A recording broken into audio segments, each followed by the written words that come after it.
Bonjour, c'est Crypto et j'espère que vous allez bien.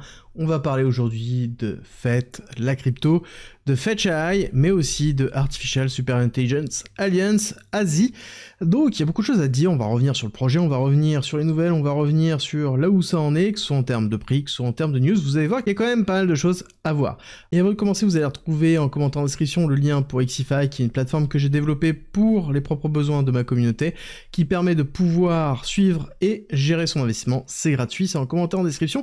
Et on attaque tout de suite avec FET. FET, je rappelle que c'est à la base un produit qui est lié pour gérer et déployer des agents IA qui ont le vent en poupe, mais c'est dommage, FET n'est plus la crypto de FetchAI, parce que FetchAI a fusionné directement avec ASI, avec notamment deux autres projets qui sont Océan et Agix à l'origine pour créer Artificial Super Intelligence Alliance, qui a pour but de mettre à disposition la force de tous les protocoles qui fusionnent avec eux pour construire une intelligence artificielle qui sera open, donc c'est-à-dire ouverte, décentralisée, dans un but général d'évolution de l'ensemble des personnes. Là-dessus, on a le projet de base. La fusion a eu lieu il y a plusieurs mois et ils sont en train d'absorber des nouveaux projets. Là-dessus, on va avoir comme fusion notamment avec Kudos, qui est en train de se faire, mais on n'a pas forcément de grosses nouvelles qui donnent de la visibilité sur ce qu'est ASI. Et même au niveau de FetchAI, quand on regarde ce qui est en train d'être effectué sur le protocole en lui-même, on voit pas forcément de grosses évolutions, notamment autour de la narrative des agents IA, qui est une grosse narrative spéculative qu'on a pu voir en novembre, et je pense qu'il y aura encore une grosse place sur cette narrative en 2025. Mais là, quand on parle de FET, on ne parle pas de ça, on ne parle pas de cette narrative-là, on parle de ASI. Et malheureusement, en fait, elle garde toujours son nom de token, et il n'y a pas le ASI ou le ASA, qui serait justement peut-être le nouveau nom du token derrière. Fondamentalement, quand on retire les différentes nouvelles qu'on ne peut pas vérifier, on voit que la roadmap n'est pas faite, et toujours pas faite. On a des spéculations, on a surtout la chose qui est réelle, des rachats ou des fusions qui ont lieu. Ce qui est le cas avec les différents autres projets, et certains projets refusent, ce qui a été le cas aussi avec PAL, et d'ailleurs ont souffert lié à ce refus, mais néanmoins, ça permet d'avoir une séparation entre eux, ce qu'ils veulent faire, et ce que potentiellement le projet veut faire. Parce que dans le cas de FetchAI, le souci c'est qu'on ne parle plus vraiment de FetchAI, on parle vraiment de Artificial Super Intelligence Alliance qui est là, et donc on perd vraiment l'essence même du projet qui aurait pu être ultra bénéfique avec le narratif qui pourra arriver en 2025. Bref, tout ça pour dire que en termes de nouvelles, on est plus sur de la fusion et de l'acquisition, un petit peu comme ça que je le vois, mais on n'a pas forcément de gros narratifs et on aimerait justement avoir du narratif. On aimerait avoir des news suffisamment fortes qui nous montrent qu'on a une véritable volonté d'évolution autour du protocole, autour des protocoles qui ont fusionné avec, et qu'on n'ait pas juste une notion d'avoir des fusions sans mener à quelque chose.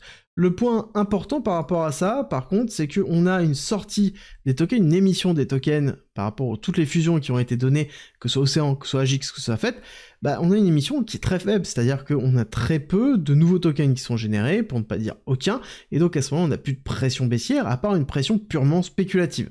Et je pense qu'il est intéressant de revenir purement techniquement ce qui s'est passé, même si ça peut être un petit peu compliqué, parce que on a quand même le protocole qui a beaucoup changé. Donc on a une charte graphique qui n'est pas représentative de ce que représente maintenant en fait l'investissement. Bref, pour revenir sur ça, on a eu une zone d'accumulation qui était dans les alentours des 0,10, on a fait une rupture, retest de la zone d'accumulation en allant retester la partie haute de la dernière zone d'accumulation, et ensuite on a fait une deuxième rupture, retest encore, avant d'avoir vraiment le gros pic qui a été effectué en 2024 avec une explosion des cryptos d'intelligence artificielle suite au lancement et à la valorisation de BTC, donc lancement de l'ETF Spot Bitcoin qui a permis de valoriser énormément Bitcoin, et ensuite la liquidité s'est déversée dans les altcoins, et les altcoins d'intelligence artificielle ont surperformé.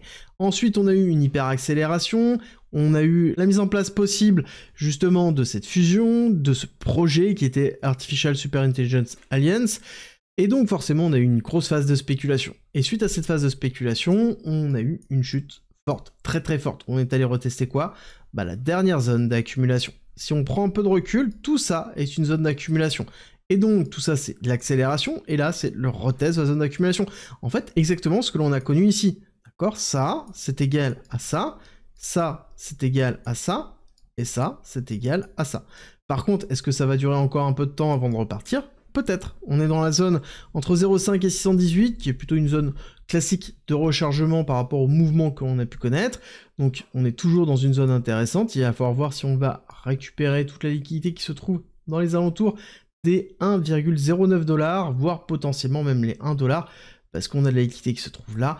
Donc si on va rechercher ça, récupérer et repartir, on aura peut-être un mouvement qui sera très intéressant, surtout qu'on a une imbalance qui se trouve ici sur cette bougie, c'est-à-dire qu'on a ici un trou de marché que l'on pourrait être amené à combler, et là, si on le maintient, on aura vraiment certainement un mouvement aussi très fort, ça va être intéressant à surveiller. Ce qui est important à noter, c'est qu'on a fait ici une première accélération avec une rupture de toutes ces liquidités-là, on va retester, repartir.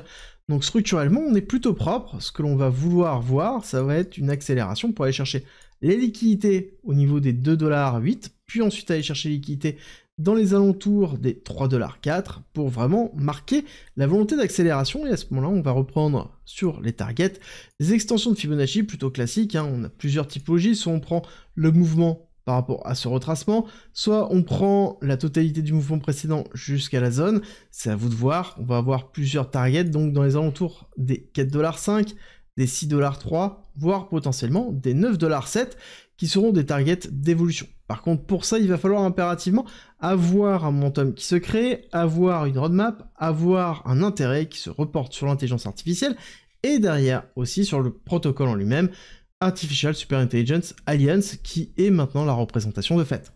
On est sur une market cap diluée de 3,5 milliards $, ce qui est somme toute relativement faible au vu de la fusion des différents acteurs, et au vu de la place notamment du géant comme Tao Bitensor. On pourrait dire qu'on évolue comme Tao Bitensor, voire même grappiller un petit peu, mais c'est un projet qui est totalement différent. Tao Bitensor, on a pas mal de nouvelles, on a beaucoup de choses qui tombent, une grande map qui est relativement claire, ce qui n'est pas le cas malheureusement de la fusion. Donc il va falloir vraiment avoir des nouvelles solides pour pouvoir déclencher une nouvelle accélération, et ça va être le point crucial pour moi vraiment pour ce projet. Ce sera tout pour aujourd'hui, n'oubliez pas avant de partir un petit like et à vous abonner si ce n'est pas déjà fait, et on se retrouve très vite pour une nouvelle vidéo.